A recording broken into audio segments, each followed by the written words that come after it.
Ya, setiap pasien yang datang masuk itu sudah ditebak. Dia punya teman di depan. Teman kamu 2 ya tadi? Iya. Yang baju merah tadi suruh masuk. Pak Yai kok tahu teman saya? Ternyata dia pasang kamera. Iya, pasang kamera. Jadi kamera itu diletakkan, disembunyikan kameranya ke depan rumahnya. Sehingga siapapun yang datang itu tahu. Makanya masuk bisa nebak. Kamu tadi bawa motor Suzuki ya? Wah, Pak Yai tahu ya. Masya Allah, hebat banget ini. Motor Suzuki-nya warnanya merah ya tadi? Ya, tolong itu parkirnya yang benar. Kelihatan di kamera soalnya. Parkirnya nggak benar. Waduh, Kiai ini hebat. Sampai parkirnya motor saya salah aja tahu. Ini yang namanya Kiai saya cari-cari seumur hidup saya. Ini yang mantep buat saya. Ternyata kamera lo juga bisa. Kan gitu. Nipu ya ikhwan, kebanyakan menipu mereka.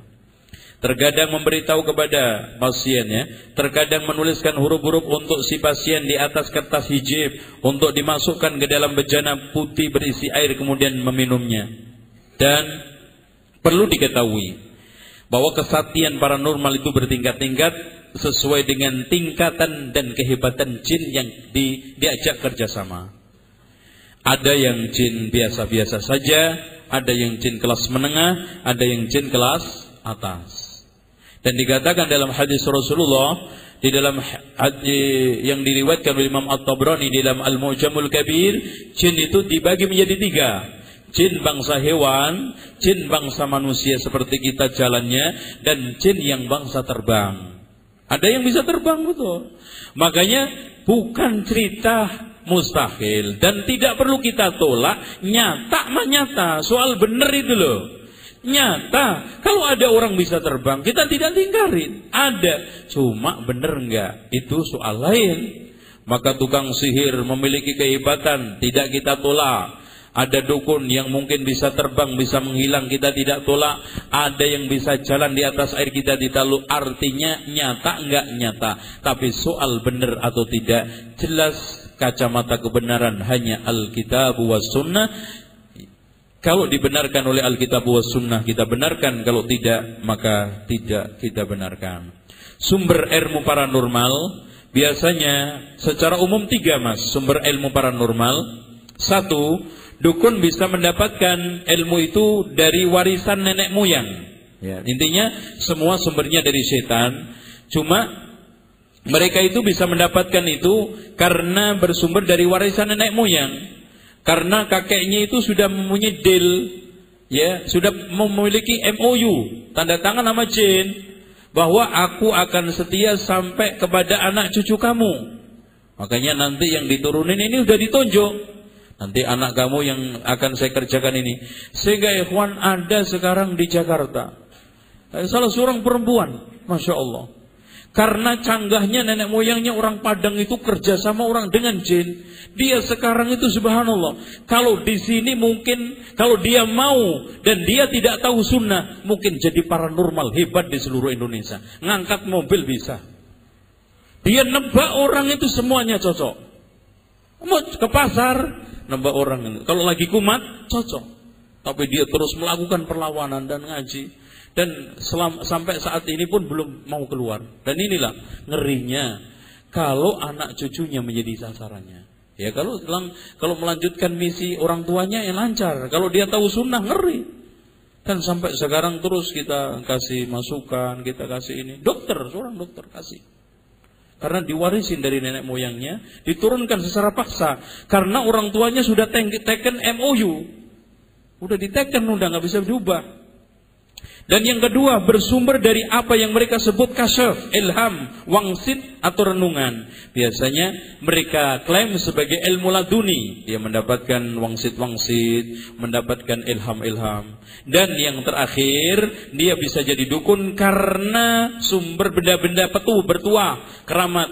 Makanya orang bisa jadi dukun karena punya keris khusus apa, atau mungkin punya tongkat. Pasti ada benda-benda yang menjadi menjadi andalan, yang menjadi pegangan, sehingga dengan benda itulah dia menjadi hebat dan dia mendapatkan hal-hal yang aneh.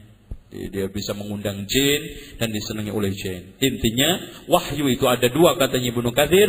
Wahyu yang datang dari syaitan, yang diberikan kepada walinya, dan wahyu datang dari Allah yang hanya diberikan kepada Muhammad sallallahu alaihi wasallam. Dan hukum mendatangi tukang sihir jelas. Tadi kalau hanya iseng datang kepada dukun, hanya iseng, itu sholat 40 hari 40 malam tidak diterima. Dan kalau membenarkan maka dia kufur terhadap ajaran Muhammad sallallahu alaihi wasallam.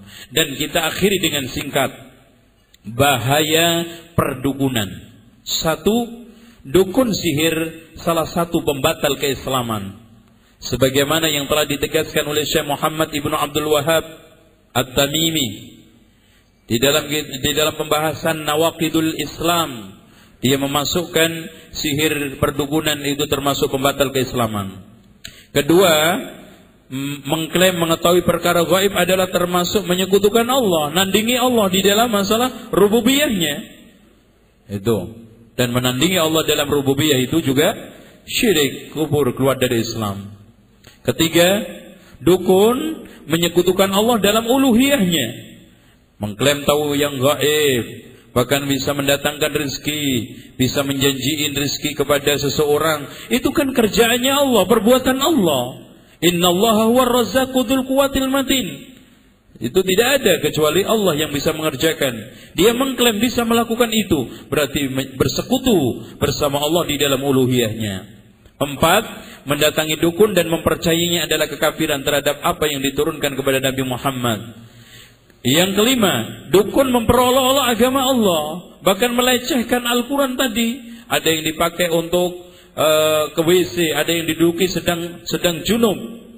Dan yang keenam, praktek perdukunan adalah perkara yang dapat membinasakan pelakunya di dunia dan akhirat. Dan yang ketujuh, sihir dan perdukunan menzalimi orang. Coba bayangkan ikhwan, kalau pembunuh sekali bunuh tebas mati, tukang sihir dukun mensihir orang batuk-batuk setahun, ya, kemudian nyesek 1 tahun, muntah darah 1 tahun, baru mati tahun keempat. Apakah enggak zalim nyiksa orang ya ikhwan? Maka tidak ada penjahat yang dibunuh dan diberikan sanksi tanpa proses peradilan kecuali dukun tukang sihir di zaman dulu. Zaman Umar bin Khattab dulu memberikan komando, disuruh membunuh tukang sihir di mana saja dia dapat. Dan yang terakhir juga ingin saya tambahkan di sini, belum ini saya lengkapi yang ada di dalam buku saya nanti yang judulnya sama. Ya, tukang dukun atau tukang sihir melegalkan maksiat. Melegalkan maksiat. Itu bahaya perdukunan. Coba bayangkan, dia memberi jimat penglaris terhadap pelacur, memberikan satu ilmu pengasihan supaya menarik pelanggan-pelanggan bagi wanita yang bekerja hiburan malam. Kemudian kadang-kadang subhanallah sengaja membunuh bisnis orang lain, mengajak maksiat secara legal. Oleh karena itu kita simpulkan ya ikhwan, terakhir, kita kalau sudah faham kondisi dukun dan perdukunan dunia klinik seperti ini, ya, tidak ada kata lain, mari kita bersama-sama menyatakan perang terhadap dunia klinik dan perdukunan dengan cara dakwah at-tarbiyah wa tasfiyah.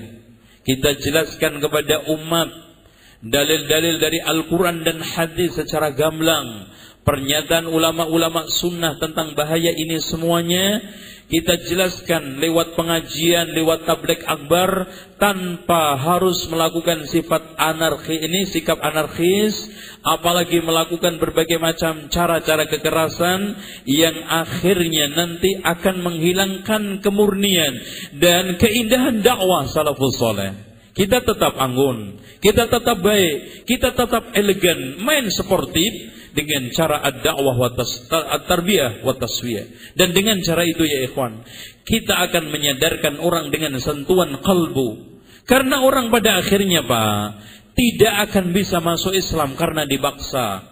Tidak akan sampai pemahaman yang baik menyentuh hatinya sampai pada titik kesadaran mau merubah, sehingga dia mau merubah betul-betul tanpa lewat cara-cara yang baik. Tanpa kekerasan, dipaksa, dia mungkin semakin emosi. Apalagi mas, orang yang kita kerasi, orang yang kita tidak, itu jahil, tidak tahu, sehingga dia lebih menangkap kerasnya, jahatnya, main hakim, daripada dia mengetahui maksud tujuan kita.